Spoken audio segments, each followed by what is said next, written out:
नमस्कार साथियों। आज हम जो सीईटी के अंदर इंग्लिश है उसको कैसे पढ़ें, कौन से टॉपिक को छोड़ना है, कौन से टॉपिक को ज़्यादा पढ़ना है, किस में से ज़्यादा क्वेश्चन आएंगे और यानी वेटेज किसका ज़्यादा रहने वाला है, और कौन से टॉपिक ऐसे नॉर्मल है जिनको छोड़ दें तो कोई भी दिक्कत नहीं है। तो उसके बारे में बात करेंगे हम। जो सीईटी 2022 सेकेंडरी स्तर की है उसके बारे में। तो इसका सिलेबस है वो इस प्रकार है। टेंस है, वॉइस है, नरेशन है, आर्टिकल, प्रीपोजिशन और ट्रांसफॉर्मेशन, और ये टेक्निकल टर्म्स है, और सिनोनिम, एंटोनिम्स, वन वर्ड और पैसेज और लेटर का नॉलेज है।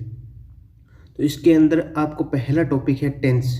तो इसको आपको नॉर्मल पढ़ लेना है। इसमें से आपको क्वेश्चन एक भी नहीं आएगा, लेकिन ये फ़ायदा कहाँ करेगा, इसमें जो ट्रांसलेशन है सिंपल या ऑर्डिनरी या कॉमन जो सेंटेंस होते हैं उनका हिंदी से इंग्लिश और इंग्लिश से हिंदी, उसमें आपको टेंस की आवश्यकता पड़ेगी। तो आपको हिंदी और इंग्लिश दोनों में यदि आप टेंस कर लोगे तो ये टॉपिक है वो हिंदी में भी है और इंग्लिश में भी है, तो दोनों में आपके कवर हो जाएगा।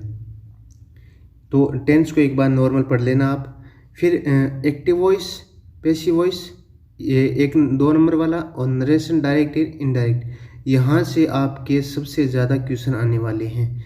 और ये टॉपिक बहुत आसान टॉपिक है। इसमें ऐसा कुछ नहीं है भी मुझे इंग्लिश नहीं आती तो ये टॉपिक नहीं होगा। इसमें फिक्स फॉर्मेट रहता है जो आप याद कर लेते हो कि इसके बाद ये वर्ब आने वाली है, इसके बाद ये वर्ब आने वाली है, यहाँ बाय लगेगा, यहाँ बाय हटेगा। तो उतने के अंदर आपके नंबर है वो पक्के हो जाएंगे। इसलिए इन active voice and passive voice, direct indirect को अच्छे तरीके से याद कर लेना।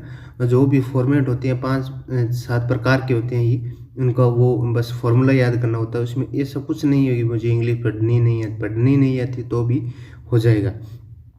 इसके बाद आता है आर्टिकल और प्रीपोजिशन।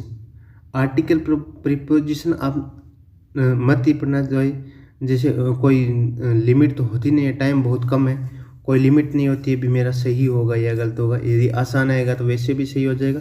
तो आर्टिकल प्रीपोजिशन आप छोड़ सकते हो, या फिक्स आर्टिकल और फिक्स प्रीपोजिशन होती हैं 150, उनको पढ़ के आप छोड़ सकते हो एक बार के लिए। ट्रांसफॉर्मेशन ये आप टेंस करोगे तो साथ में हो जाएगा, और ये हिंदी इंग्लिश दोनों में काम आएगा। और इसके बाद ये glossary of official technical terms है, ये हिंदी की राघव प्रकाश की किताब है, आप वहाँ से पढ़ लेना। राघव प्रकाश की किताब में बहुत अच्छे दिए होते हैं, तो हिंदी और इंग्लिश दोनों में आपके काम आ जाएगी, और कहीं से भी पढ़ने की आवश्यकता नहीं, वहाँ से पढ़ लेना। और मैं लास्ट में बुक भी बताऊंगी अभी इंग्लिश में आपको कौन कौन सी बुक पढ़नी है, या एक ही बुक से काम चल जाएगा उसके बारे में बताऊंगा। एंटोनिम, सिनोनिम्स आप छोड़ सकते हो, या पहले आपने पढ़ रखे हैं या नॉर्मल पढ़ना चाहता हो तो 100 पढ़ लेना कहीं से भी। मोस्ट जो एसएससी वगैरह की तैयारी कर रहे हैं, या केडी पब्लिकेशन की किताब आती है उसमें से आप ला सकते हो, या प्रिंट निकला के ला सकते हो।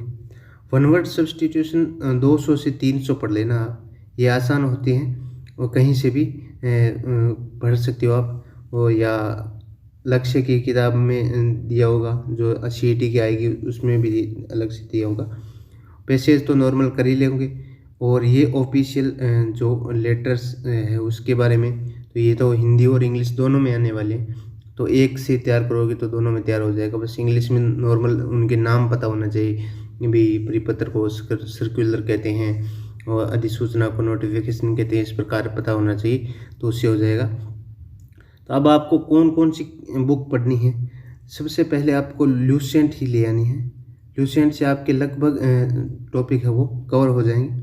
नॉर्मल टॉपिक जो नहीं कवर, जैसे आर्टिकल डिटरमिनेंट्स आपको पढ़ने नहीं है, प्रीपोजिशन पढ़ने नहीं है, तो ये लेटर वाला पोर्शन नहीं होगा जो लूसेंट की किताब है। बाकी सब लूसेंट की किताब में हो जाएगा। तो आप लेटर वाला लक्ष्य की संपूर्ण सीईटी बुक ले आना, उसके अंदर लेटर वाला हिंदी और इंग्लिश दोनों में बहुत अच्छे से दिया होगा, तो वहाँ से आप पढ़ सकते हो। एक बार के लिए आप इंग्लिश की ल्यूसेंट लियो, उसमें से आपके 99% कवर हो जाएगा, केवल यही टॉपिक कवर नहीं होगा, और उसको आप वहाँ से लक्ष्य की किताब से पढ़ लेना।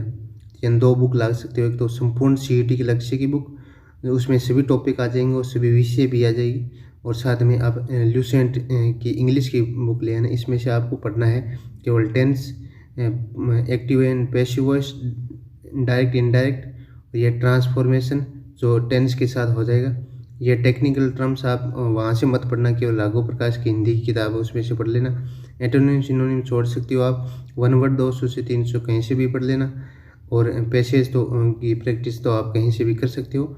उसके बाद ये जो लेटर्स का ज्ञान है वो आप लक्ष्य की किताब से या हिंदी की कोई भी किताब है उसमें से बस इंग्लिश में नाम पता होना चाहिए कि डमी ऑफिशियल क्या होता है, सर्कुलर क्या होता है, नोटिस क्या होता है, उनके बारे में बात करना है। केवल ये 3 ही दिए है, dummy official, official letter, dummy official और सर्कुलर और नोटिस, इनके बारे में आपको पता होना चाहिए।